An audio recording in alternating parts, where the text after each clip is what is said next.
Alright. Hello. Um, the scenario I heard about was about a student who had a one-on-one para, and the teacher did not want the student to have that constant supervision from the one-on-one.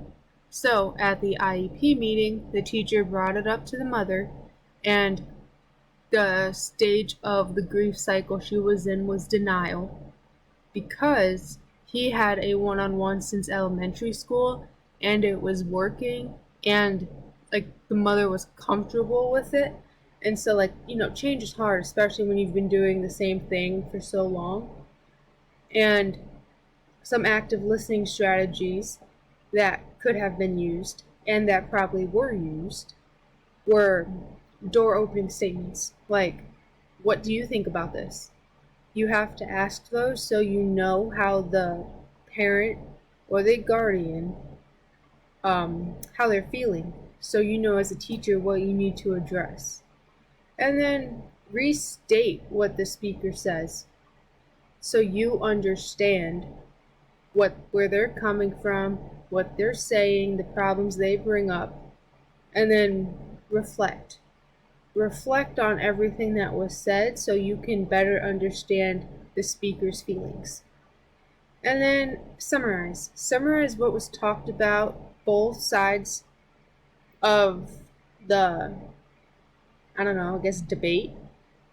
I don't think that's a good word to use, but we're going to use it, you know what I mean? Both sides, both opinions.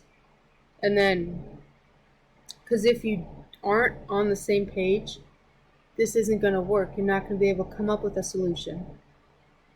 And so the conflict resolution that I chose would be to attempt to move the group toward a problem-solving strategy. So, this would be like to slowly start having the student, do more stuff on his own to make him more independent. Like the para would walk with him to get him where he's supposed to go. So they took away that. So he would do it on his own. And that created more independence. And then, like, having him do his own activities and classroom jobs without the para.